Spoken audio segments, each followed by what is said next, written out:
Olá, meus queridos, estamos já na segunda aula dessa semana e agora a gente vai falar um pouco sobre outro período, né, outra escola literária. E aí a gente, né, vocês viram no outro vídeo eu falando onde surgiu a literatura, como e quem trouxe, por quê, quando surgiu a autonomia literária brasileira. E essa aula agora ela só vai ressaltar tudo isso que eu já falei.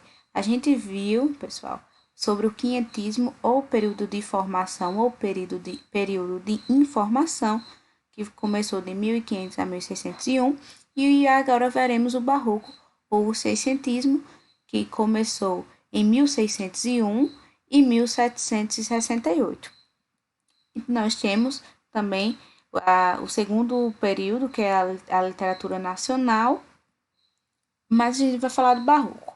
Como vocês viram, começou em 1601, após 101 anos após o descobrimento, o achamento do Brasil. Então, aí muita coisa mudou, né? Então, o barroco, ele tem o seu marco inicial com a publicação da obra A Prosopopeia, de Bento Teixeira. Então, Bento Teixeira foi que deu início, foi o primeiro autor a ser reconhecido nesse período de transição, né? É importante a gente falar que o marco dessa obra não interrompeu as cartas informativas, não interrompeu aquela curiosidade ainda sobre o Brasil. Continuaram. Porém, os autores, a partir de 1601, eles passaram a escrever com características do barroco, né? Eles passaram a escrever desta maneira, com essa perspectiva, com esse ponto de vista. E aí, ela vai até a metade do século XVIII até 1768. Então, como explicar para vocês o barroco ou o seiscentismo? Em 1517, temos a Reforma Protestante e em 1527 as cidades e estados italianos onde irradia o Renascimento entraram em decadência e aí a segurança vai indo por água abaixo. A tranquilidade e a placidez vão esvaecendo. A arte harmônica do renascentismo, cheia de luzes, de harmonia, de formas regulares, vai dando espaço a uma arte obscura, cheia de medos, culpas e inseguranças, e isso vai dando espaço ao surgimento da arte barroca, certo? Então, na Itália, em outros países, eles passaram pelo período do renascentismo, eles passaram por essa transição. Já o Brasil, não. Já o Brasil, ele já começa com essa característica. Pode ver que no final do textinho, ele está dizendo aí para vocês, dando espaço a uma arte obscura, cheia de medos, culpas e inseguranças. Mas o barroco ele foi visto aqui no Brasil como um aliado à exploração do ouro, que passou a ser a principal atividade econômica desenvolvida no Brasil. O aumento da população, né? Após 101 anos, a população do Brasil cresceu muito, né? E aí propiciou, deu início a um movimento econômico maior. Então, o Brasil ele não passa pelo renascimento desta forma, né? Ele não veio como na Itália, ele foi uma consequência do crescimento do Brasil. Durante o período colonial, que o barroco floresceu no Brasil, e tudo isso aconteceu já na capital Salvador. Lembra que eu falei para vocês no outro vídeo que eles passaram, após 30 anos, a explorar outras partes do Brasil? Passaram a explorar o Nordeste, passaram a explorar outras regiões. E aí, a capital, Salvador, ela foi transferida para o Rio de Janeiro e com isso o número de habitantes aumentou no Brasil e aí, consequentemente, o comércio também, né? E teve um fator histórico que com a queda das exportações de açúcar, né, o açúcar, é importante ressaltar que o açúcar nordestino, nós, o Nordeste, sempre tivemos essa capacidade de produção de açúcar. E isso desde o descobrimento do Brasil. E ele foi chamado de o ciclo de ouro. Então, nesse período, Minas Gerais, ela passou a ser o grande foco. Então, passaram as pessoas migrar para lá. E aí, a arte barroca, ela começou no Brasil, diferentemente de onde ela aconteceu em outros lugares. Quais as principais características do barroco? A gente lembra que lá no quinhentismo era o quê? Informação, né? E a gente lembra que ele tinha apenas esse caráter pedagógico religioso, né? Já aqui no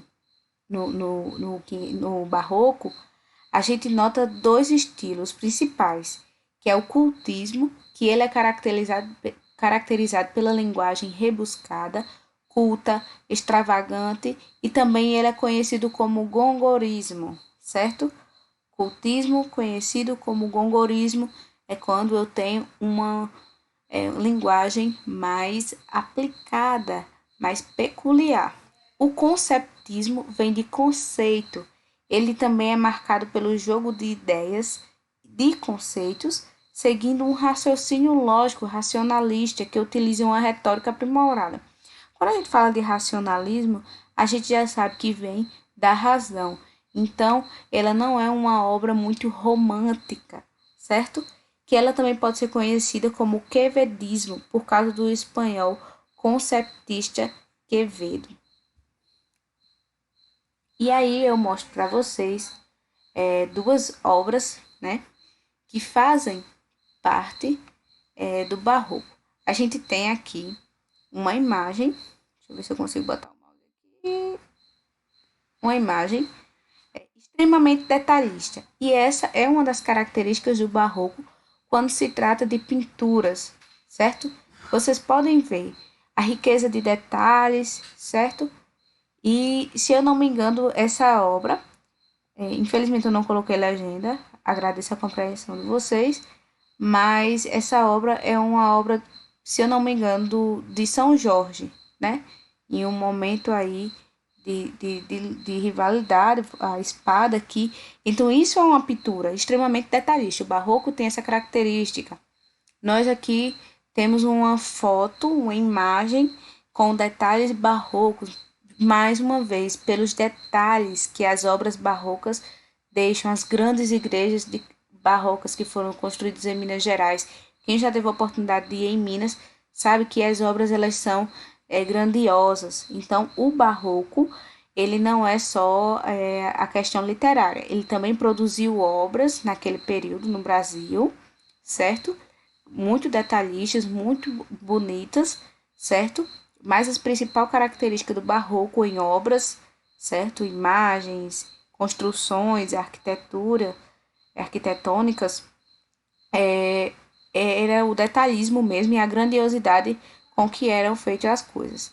E a gente traz para vocês os principais autores do barroco, Gregório de Matos, que era conhecido também como Boca de Inferno, porque Gregório de Matos ele é um crítico à sociedade. Então, tudo que ele falava, as pessoas sabiam que era uma crítica, que era para falar do Estado, que era para falar, né, naquela época a coroa, a gente fala Estado porque eles que tinham o poder de gerenciamento do Brasil. Sabia que eles vinham trazer à tona um assunto crítico e principalmente contra a religião, principalmente sobre o que a Igreja Católica pregava. Então, Boca de Inferno, porque sabia que ele já vinha com uma crítica. Padre Antônio Vieira teve uma dialética incomparável e foi um dos maiores escritores do barroco. Embora ele tenha aí esse nome de padre, ele também levanta uma causa na Igreja Católica que teve um certo receio da Igreja, né? Aquela questão de impor sobre certo, errado, inferno, céu. Então, ele discute isso através de sermões, cartas, a história, né, que ele produzia lá, de maneira mais didática também para as pessoas que estavam passando pelo processo de letramento já no Barroco, certo? Então, a história de Padre Antônio Vieira, ele tem muitas obras, tem muito o que falar dele, é muito interessante, mas não temos tempo. Aqui, pessoal, é uma sugestão que eu trouxe para vocês, certo? De como vocês podem passar a estudar as escolas literárias, fazendo o resuminho. Isso aqui tem um resuminho desse, eu peguei na internet, certo? Alguém postou, eu gostei e estão compartilhando aqui com vocês. Peguei isso aqui no Google Imagens, certo? Então é legal vocês fazerem os próprios resuminhos de vocês procurar resumo de alguém, porque é um ponto de vista diferente também, certo? Aqui também é um outro tipo de resumo, que se vocês não quiserem estudar tudo, tira um print disso e tenta lembrar de tudo isso que eu falei através desse resuminho também. Tem coisinhas aqui que eu nem falei para vocês, que a reforma, a contrarreforma, o teocentrismo, o antropocentrismo, porque esse daqui ele vai ser jogado para o Padre Antônio Vieira, né? Ele que tinha essas ideias, né? De trabalhar a questão de Deus como o centro e de outras crenças também, certo? Isso aí a gente joga para a responsabilidade do Padre Antônio Vieira, certo?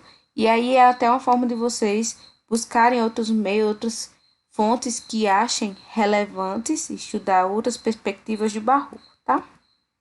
E a gente tem uma questão do Enem de 2014. Sugiro que vocês dêem uma pausa e já leiam aí esse textinho, tá? Na verdade, esse poema de Damasceno, ok? Esse poema é de Gregório de Matos, foi publicado em São Paulo, na revista Globo, em 2006. E a questão do Enem quer saber: com uma elaboração de linguagem e uma visão de mundo que reflete os princípios barrocos, o soneto de Gregório de Matos apresenta uma temática expressa por alternativa A, visão cética sobre as relações sociais; alternativa B, preocupação com a identidade brasileira; alternativa C, crítica velada à forma de governo vigente; alternativa D, reflexão sobre os dogmas do cristianismo; alternativa E, questionamento das práticas pagãs na Bahia. E aí, o que vocês acham que é? Deu um tempo para pensar, deu um tempo para errar. Essa foi uma questão do Enem, não está aparecendo para vocês, mas essa foi uma questão do Enem 2014, tá? Essa questão do Enem 2014. E a alternativa correta é a alternativa C, certo? Porque ela é uma crítica velada à forma de governo vigente. Quando ele alfineta, né? Mesmo, embora a gente ache que ele esteja aí, ele fala tanto o nome de Deus, ele fala tanto, né? Deus da Bahia, Senhor, Deus foi redimido e tal, que a gente pode se enganar e achar que ele está fazendo uma reflexão sobre os dogmas do cristianismo. Mas não, mas ele está fazendo uma crítica, ele está comparando aí a tirania de Faraó com o povo que vive na terra brasileira. Então, resumindo, ele está fazendo uma crítica velada à forma do governo, comparando aí os escravos que estavam sob posto de Faraó, a terra, todo aquele acontecimento ao povo brasileiro que eles estavam submissos a uma determinada condição, certo? Finalizamos a aula de Barroco por aqui. Se vocês tiverem dúvida, pode falar comigo, me procurar no Instagram, @literatura_cursinho, ou mandar alguma mensagem no Moodle, ou procurem no WhatsApp, mas não deixem de perguntar, certo? Até a próxima, boa noite.